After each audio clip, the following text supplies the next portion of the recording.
back to another video. Today I'm going to be teaching you about sigils, how to make them, what they are, and all of that jazz. So if you want to, learn about that, keep on watching. So, I feel like to begin the video, it would be wise to, define what a sigil is. A sigil is pretty much a magical symbolic representation of an intent, need, desire, or goal. Now, a seal, on the other hand, is similar to a sigil. But instead of, it being a magical symbolic representation of an intent, it is actually a symbolic representation of a spirit, deity, or basically anything that is a spirit. If you are using a seal to pretty much represent a spirit, then the seal itself can act as a form of evocation or invocation, depending on your intent and the purpose that you are using that seal for. Now, mind you, you would think that because I said they are a magical symbolic representation of an intent, you would assume that sigils are only used for, magic, but actually that is not the case. You can use a sigil to pretty much represent either an organization, person, a family, a coven, or basically pretty much anything. Now, as we all know, all symbols have meaning. Therefore, using a sigil with symbols that don't resonate either with you or, the intention that you're trying to manifest will pretty much either result in nothing or pretty much something else being not exactly what it is that you wanted. That being said, a sigil itself may or may not mean anything by themselves if the person who created it cannot really connect or pretty much resonate with it. This is why modern day witches choose to pretty much create their own sigils, because it pretty much allows them to not only personalize, connect, but also it allows them to resonate with the sigil that they created, and also it allows for the specific desired intent to actually either manifest or take place. Now, after creating or drawing the sigil, some people believe that it should be activated. On the other hand, however, other people believe that it's not necessary because the act of drawing the sigil itself is a form of activation. This is because people believe that the brain already knows what the sigil is from the moment of its creation. Now, activating generally means the destruction of the sigil. And it is done because it is believed that if you're hyper-focused on whether or not the sigil will work, then it won't. However, some people choose not to destroy their sigils because they are adept in controlling their mind and their thoughts. So it's pretty much unnecessary for them. So the fact that not everybody destroys their sigils in order to activate them means that there are many ways on how to do it. And how you activate your sigil pretty much depends on the purpose and the intent that you want it to do.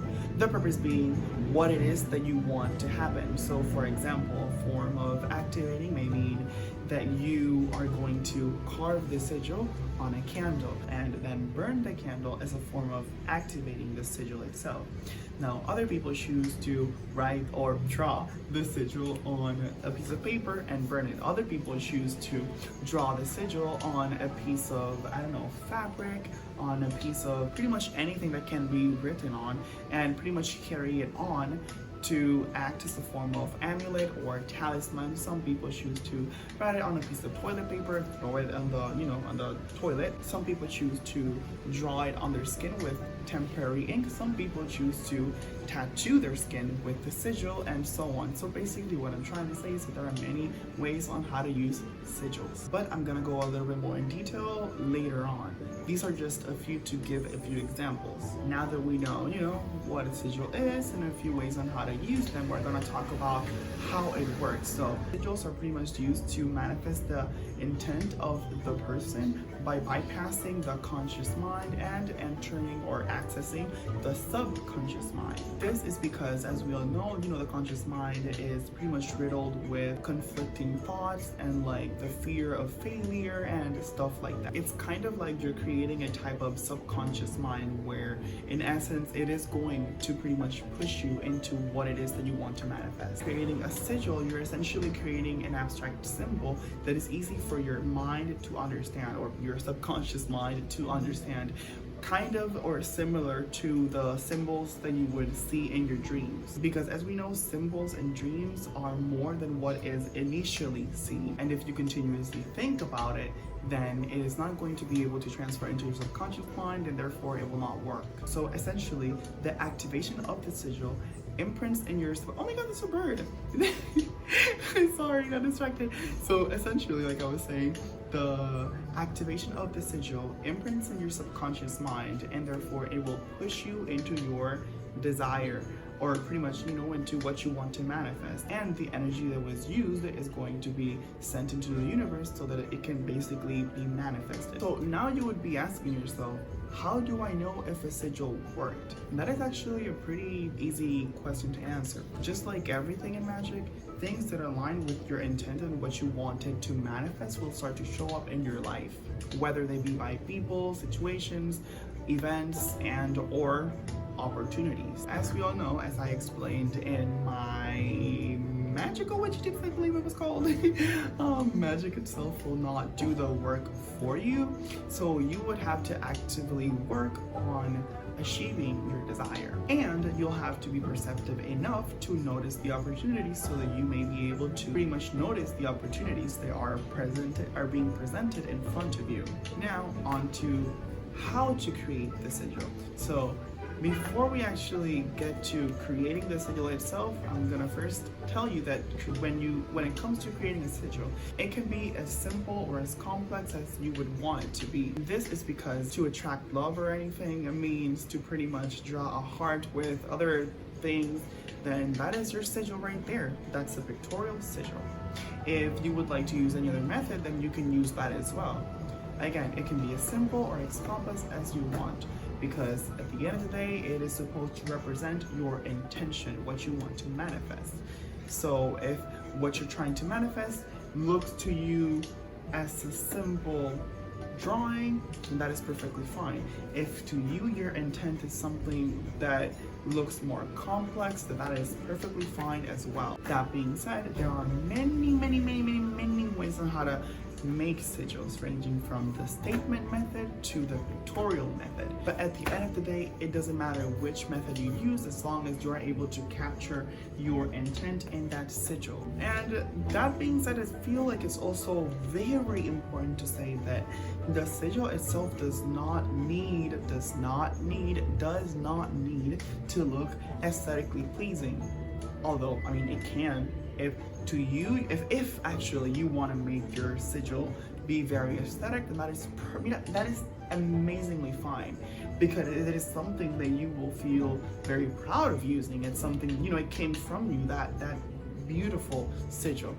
But if you just want to make a quick sigil, although you should never hurry the, you know, creational process of anything when it comes to magic.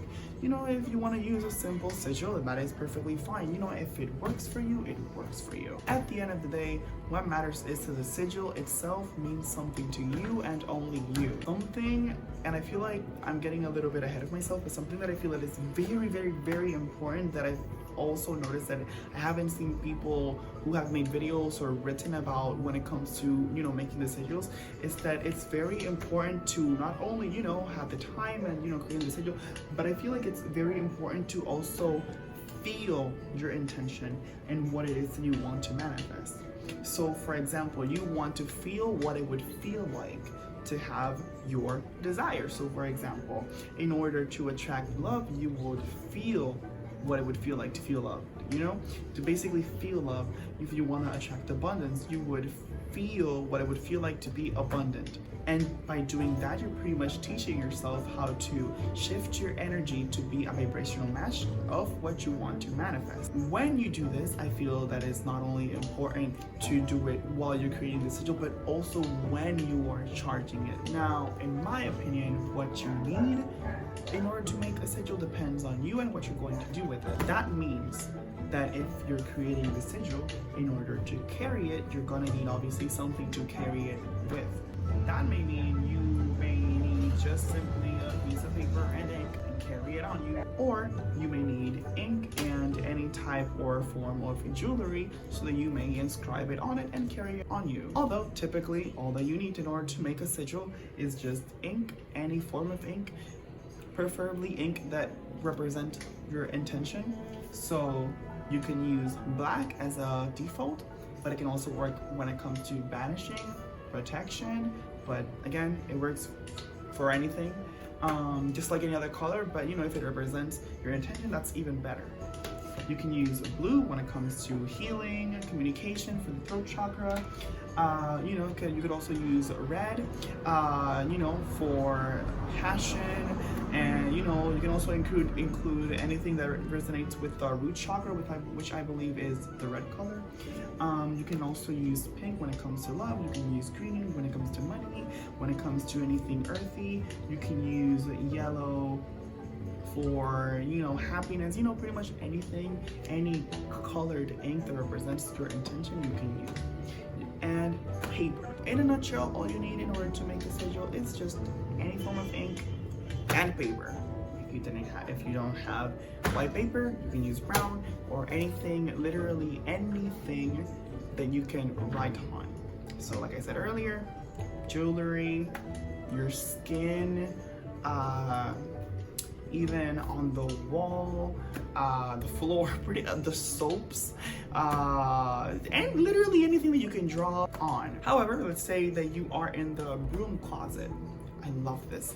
You can also opt for creating sigils, you know, in the elements, that being, you know, the earth, so the soil. You can also draw it in the water, in the air, so literally just draw the sigil in the air. In the water, you would literally, you know, put your finger in the water.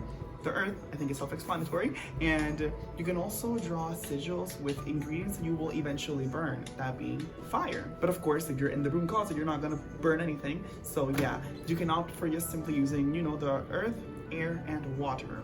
So if you want to draw a sigil when you want to drink any form of water, so you can do that. Let's say moon water. I have a video about that. It's right up there.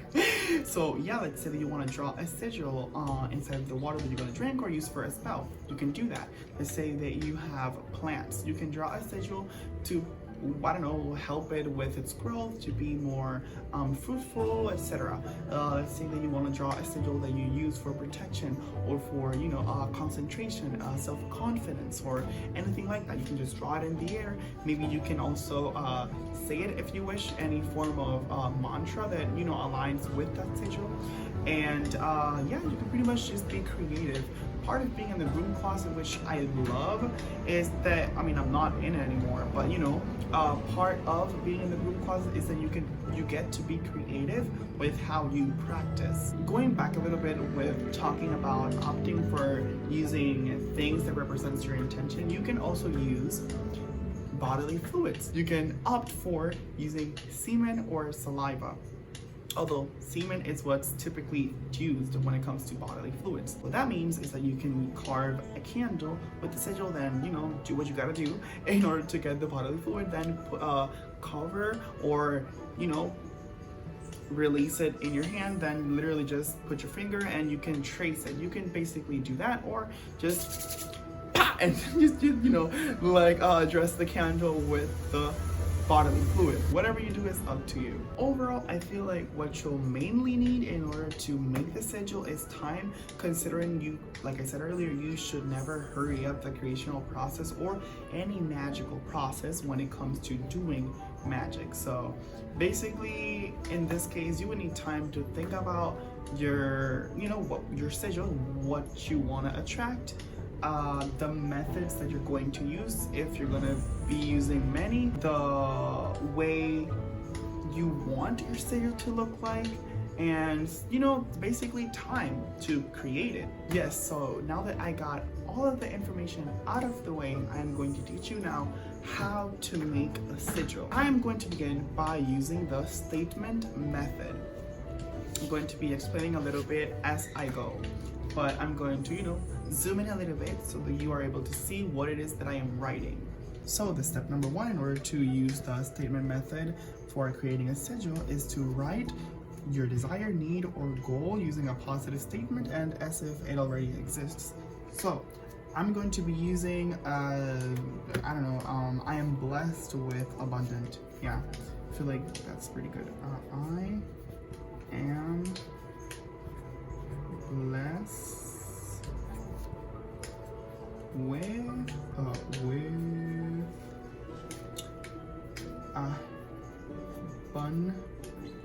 abundance, I think it was, yeah, abundance, yeah, I'm pretty sure it's like this, yes. So yeah, so I have this, right? something to keep in mind is that you want to avoid using the phrases I want, I will, I hope, I need, and basically, you know, anything along the lines of this is because using those pretty much like indicates that you are lacking what you want to manifest, and that lack is what you're going to be pretty much attracting, you know, in your working. You don't want that. You want it to come. You want it to pretty much, you want to have what it is that you want to manifest. Therefore, you don't want to use those. So yeah, and also, by the way, you can use like any language that you want, just as long as you follow the same, you know, the same rules, you're gonna be perfectly fine. But anyways, yeah. So some people choose to remove the vowels being A, E, I, O, U, right? Some people choose to also remove the repeating consonants being B, C, D, etc. Yeah. So other people choose not to remove anything, just simply create a sigil with the statement that they wrote. That being said, I am going to simply use the first one that I said, which is removing all of the vowels. So I'm going to remove all of the vowels. Now I'm going to write down all of the consonants that I have. This is an optional step though. But you know, so that you guys understand better, I feel like this will be very useful. See, right? Okay, so now we're gonna remove all of the repeating consonants. So I have 2 S's, remove the S. I have 2 D's, remove the D. I have 2 N's, remove the N. So, okay, so I have M, B, I have 2 B's, yeah, L, S, D, W, T, H, did I write the N? No, M and C.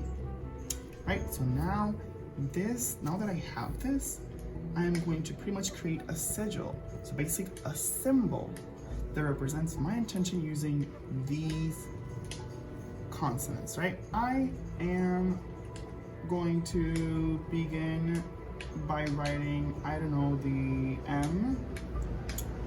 So something like this, right? So yeah, the B, actually no, the C right here. See? So now I have the M and the C. I'm gonna use the T and put it here, like this. Yeah, add the T. So yeah, if I add another like line, it's gonna turn into the H. I have the H. If I add another line, so let's see, two, I have an N. You will see it because it's here. I have the N. The W, let's say I want to add it like this.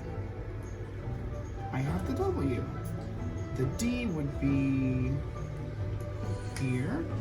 D, the S. Now, I like the way that this looks, but I feel like it could look better. So you know how the B has 2 bellies, right? So what I'm gonna do is basically divide it, like cut it in half. So now I have 2 D's, but technically it's a B. You just can't see it, that's the point.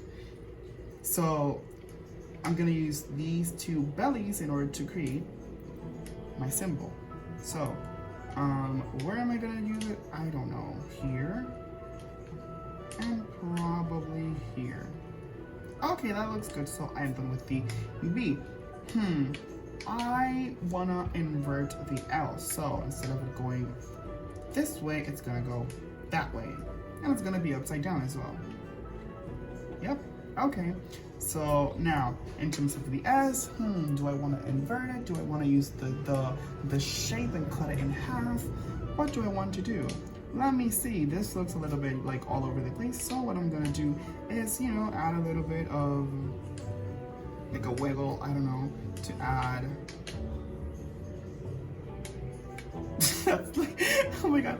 Okay, so yeah, I have that. And okay, so I use the top, now I'm gonna use the bottom one. Yeah, so here. You see, there's the top, here's the bottom. Okay, and that's pretty much it. Yeah, so this is my I am blessed with abundance sigil. Some people choose to add symbols with their sigils. So to me, abundance is represented by a bowl and circles or dots or pretty much anything inside of the bowl. So what I can do is create a type of, well, first of all, I'm gonna create the content of said bowl, right? So this is the content of the bowl, right? This is to me like the abundance of my bowl. And I'm gonna create the bowl. I can create I think a crescent moon, just a moon. Or I can just create like just simply a bowl, right? And that's pretty much it. You can add more circles, but to me I feel like, you know, a 3 is enough, but you can use your numerology if you want to. You know, yeah, and you can also add maybe something here that represents abundance to you, or whatever else you wish to. Remember, this is your sigil. You want to take your time, you want to personalize it, you want to feel when you are creating it. So basically, feel abundant, feel that you are blessed, be grateful for the abundance that you already have as you are creating it, because the abundance is yours, and this is basically you claiming what it is that you want but already have. Does that make sense? I hope that it did. Besides, you can add more symbols if you want to. That's a choice. I mean, you can choose to, you know, encircle it all, but this is like an option. You may choose not to. This is just if you wish to. I'll explain more about the surrounding of the sigil itself later on. Now, another method that I want to teach you is the witch's sigil wheel. Another form of calling it would be the sigil wheel, pretty much, yeah. So yeah, the sigil wheel pretty much consists of you creating a wheel, which is a circle with, well, technically 3 circles with letters inside of them, right? You want to create it and then connect the lines in order to form your word, phrase, or pretty much what you want to manifest. So you would make the wheel by making 3 circles. So the big one. Now it's not gonna look pretty, but I'm gonna, you know, put it somewhere here so that you guys, you know, can have an idea of it. I'm just gonna create it and then continue on. Now that you have created your sigil wheel, what you want to do is write a word that pretty much describes, you know, your desired new goal.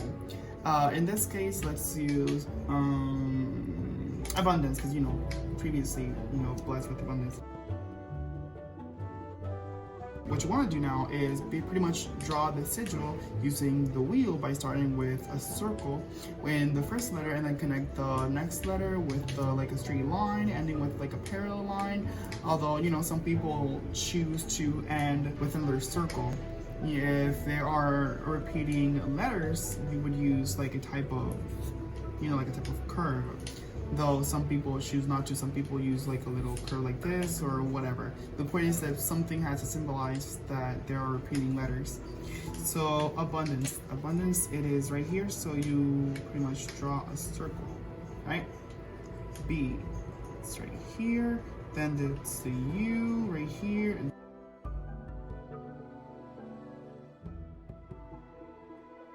Some people, like I said, choose to end it like a line or simply another circle. So I'm gonna use a line, but you may choose to do a circle there, it doesn't matter. So the sigil itself is gonna pretty much look like this.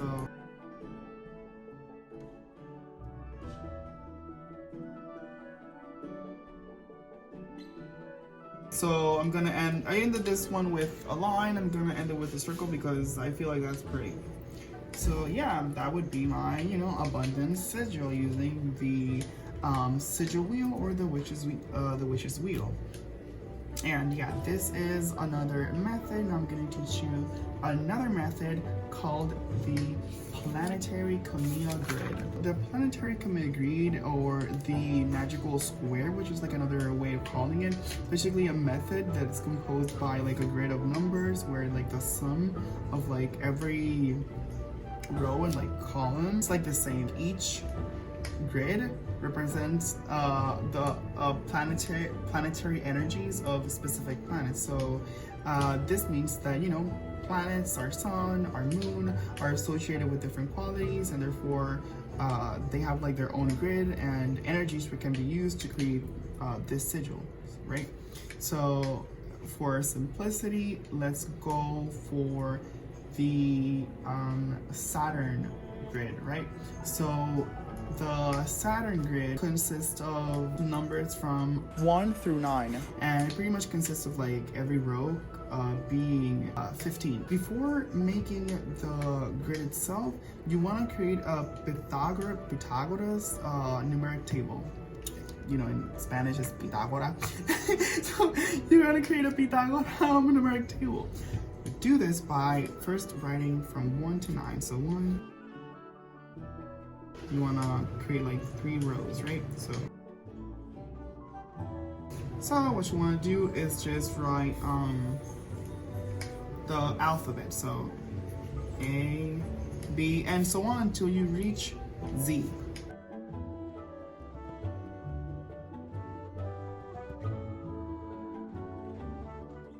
Now, what you want to do after creating the Pythagoras table is pretty much create a square that is big enough, you know, to have like 3 squares inside of it. So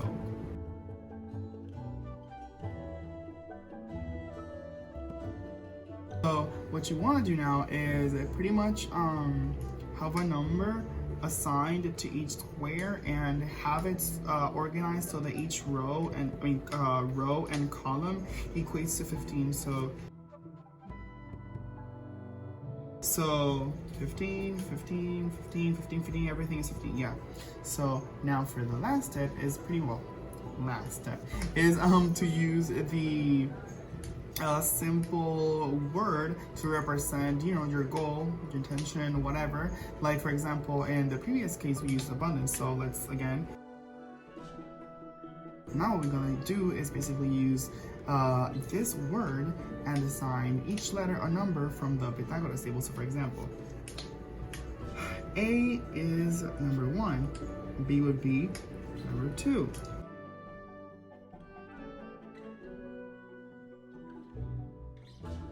So we have 1, 2, 3, 5, 4, 1, 5, 3, 5, right? So what we're gonna do with it is pretty much use these numbers and create the sigil in this square. Again, same rule applies as the Sigil Wheel, which is basically, you know, using the circle to begin, the lines to connect, the little curve or whatever to symbolize repeating numbers, then being one after the other. An example would be feel.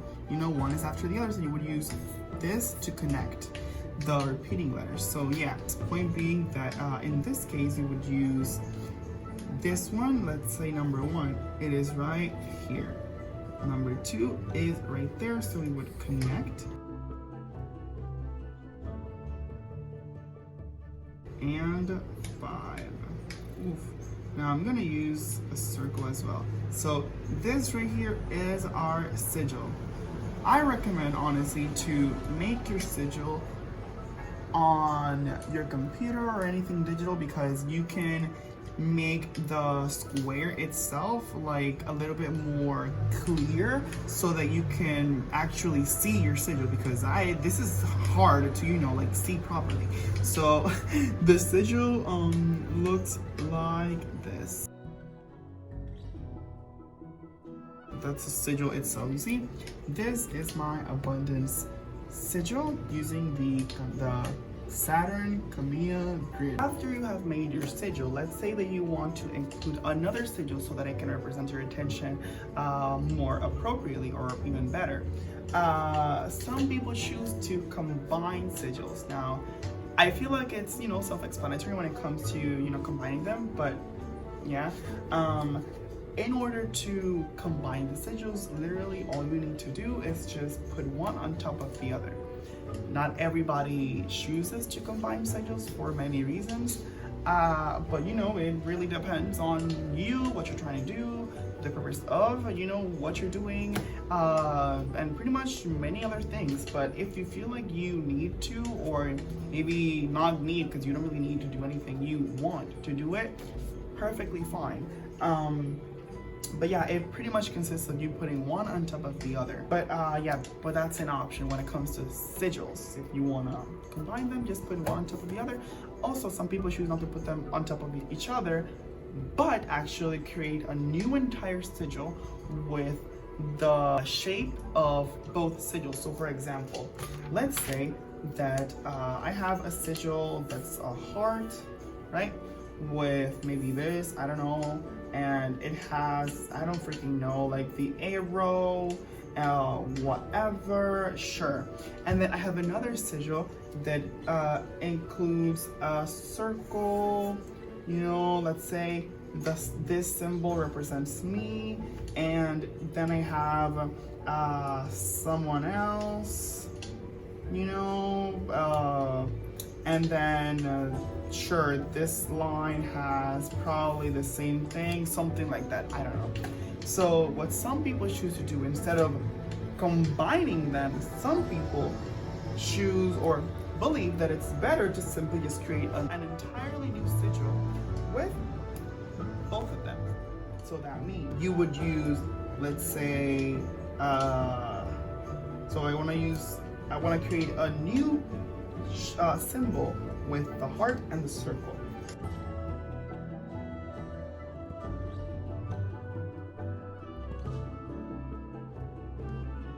This is the new sigil using two different sigils. So again, some people choose to use these two and combine them, like literally draw this one on top of this one or vice versa, or simply using these two separate sigils and create an entirely new sigil. Okay, so now we're going to talk about the activation of sigils, how to do it, and the many ways that exists on how to do so. Now, activating, also called charging for some, like I said, can be done in many ways. Some people correlate the word activating for seals, while for sigils, some people use the word charging. Personally, I use them very interchangeably. I don't really care. To me, it's literally doing the same thing, because you're pretty much like giving it its power and in part telling it what you want it to do. And to me, that's what charging and activating is. And like I said previously, not everybody does the charging or the activating. You know, some people, like I said, you know, going back a little bit, some people believe that just the act of creating it itself is a form of activating or charging. But you know, like I said, you may choose to do so if you wish to do so. Now, depending on the purpose of the sigil and your intent, you should choose whether or not you want to use a method that, you know, involves the destruction of the sigil. So for example, if you want to use the sigil for love, you might choose not to destroy the sigil, because, you know, you are destroying, and destroying is, you know, very aggressive. You want the sigil to be maybe carried on you. Maybe you want the sigil to have a certain smell, so you might add perfume to it. Maybe you want to keep it. Maybe you want to put it in your purse. Maybe you want to keep it somewhere on your body or in your heart. Maybe you want to wear it as a necklace, you know, let's say for protection. For protection of the self, you might keep it on you as, you know, a tattoo, as, you know, whatever. Or maybe you want to banish something from your life, be it negative people, be it certain situations. Let's say you want to you know, push away any type of like blockages in your life when it comes to money or whatever. You might want to destroy the sigil. How you destroy it, honestly, again, it depends on what you want to do. So let's say fire is quick and it's, you know, very good when it comes to destroying. You know, you can use that. Let's say you want to rip it apart, and let's say you want to throw it down the toilet. You know, there are many different ways, but again, what you do with the sigil should depend on its purpose and the intent that you have. Like I said, if you want to use it for love, maybe don't destroy it. Although you can, but you don't need to. I recommend you don't. But overall, you know, what's important here is, you know, to use what works best for you, but also to keep in mind is not only its purpose, but also its intended use. I've said this many times, but I'm still gonna do it. You know, I feel like repetition is good when it comes to memorizing. So some people choose to draw it on a piece of paper, then they burn it. Some people choose to write it on draw the sigil on money and maybe carry it on you. That being said, I'm not telling you to do so. I believe doing so is illegal. I'm just saying people do it. I'm not telling you to do it. So you do you, free will, and yes. What you can do, however, is use fake money and, you know, draw the sigil, carry it on you. Other people choose to trace the sigil, like I said, in a candle with bodily fluids, or simply trace the sigil on a body. So let's say you want to include sex magic and, you know, your sex, and you know, your partner gave you their permission in order to, you know, you do your thing while you're there. What you want to do is maybe draw the sigil on their body, you know, and or on yours. Now, another method that is quite practiced in the, I guess, sigil community is to gaze at the sigil while experiencing a very intense emotion. This may be love, this may be fear, this may be anger, or whatever emotion that it is that you want to, you know, well, you know, call forth. So in this case, this is when I say that it should be a good idea to feel what it is that you want to manifest. So let's say you are gazing upon this sigil. How does being blessed with abundance make you feel? Does it make you feel happy? Are you excited? You know, basically you would want to feel what it would feel like to have, you know, abundance. Now, what does abundance mean to you? Does it mean money? Does it mean love? Does it mean people that care about you? Like, what does it mean? How do you feel about your own definition of what abundance means, and so forth? Can also be, this method can also be done when it comes to masturbation. So what you would want to do is, you know, do what you gotta do, and at the point of climax, you want to visualize or just look at the sigil and, you know, like visualize the energy getting inside of the sigil. Feel it and view it being imbued with your energy. What I do is I view a glow on the sigil itself. Maybe I don't want to, you know, grab the sigil, because when you're there, you don't want to be, you know what I mean? So what you want to do, instead of just grabbing it, if you're very good at visualizing, you want to visualize the sigil in your mind's eye, or just simply somewhere, you know, that you are, you know, staring at. But if you have your eyes closed, you can, you know, just visualize it there, and literally visualize it glowing. The glow means that it's done, it's activated, but overall, that is a very good method to use. Something that you can also do is just grab the sigil, kind of like when I said earlier that you can trace the sigil with your bodily fluid. You can also just release it right there. Like, if you just, you know, right there, that is also a very good thing that you can do when it comes to charging sigil. Some people choose to chant, some people choose to sing, dance, or recite mantras while looking at their sigils. Other people choose to sleep with their sigil below their pillow. Some people choose to, which is kind of also what I do when, you know, when the time calls for it, I, you know, create the sigil and I get moon water. Like I said, you can, you know, click the little not timestamp, it's the card thing right there to see how I make moon water. And pretty much after you have your moon water, you might want to put it inside of the moon water. And if you want to attract, it would be clockwise, and basically just put it there, visualize what you know want to happen, feel whatever it is that you want to feel or should I say how you would feel if you had what you want to manifest. And yes, after that, you're good.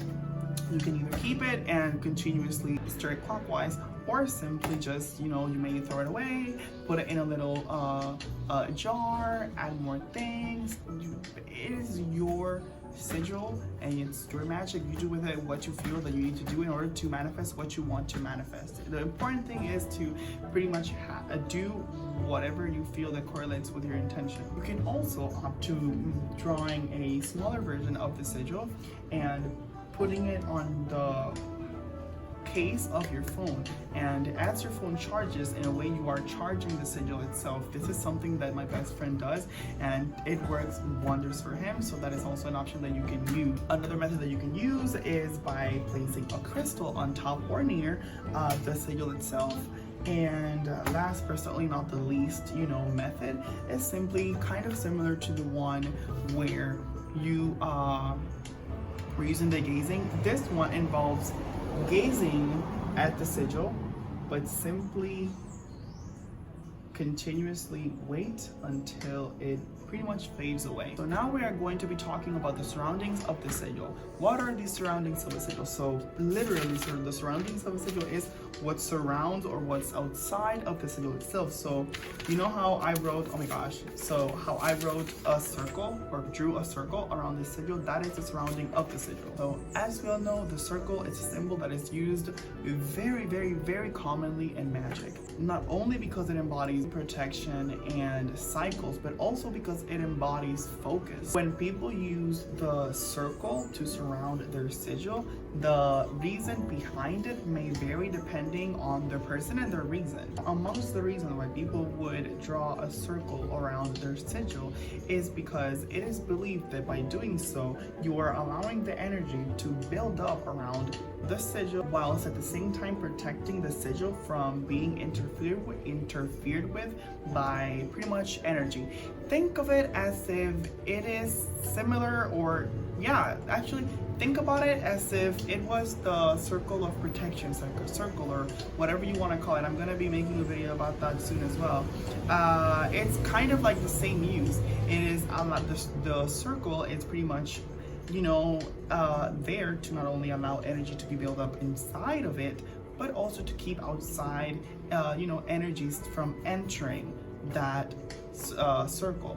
Usually that's why people would normally draw the circle first, and then they would draw the sigil inside. So what you would do is pretty much draw the sigil, like actually create it, then draw the circle, and inside of the circle you would draw the sigil. Now, aside from just using one circle, some witches now prefer to use two circles. This is because it adds like another layer of protection, but also because it allows them to also include other symbols, sigils, or runes, or using the runic alphabet in order to give the sigil more energy. So what I mean by this is that, let's say you have your sigil, right? Okay, so this is just an example. You have this, so they would draw two circles. And what they would do is either leave it like this, like I said, to act as another layer of protection, but they would also draw other symbols, sigils, or a phrase, a sentence, a word, or anything, using the runic alphabet or using runes, or pretty much anything that that represents your intention. So yeah, they would do it by drawing it there. And that is pretty much it. But this, again, is very optional. Just one circle works fine, but you can also use two and be as creative as you want to be. And pretty much by doing so, by drawing, other things that represent your intention inside of, the inside of this circle, the outer circle, this is pretty much going to enhance the energy that you're building inside of the other circle, which is where the sigil is in.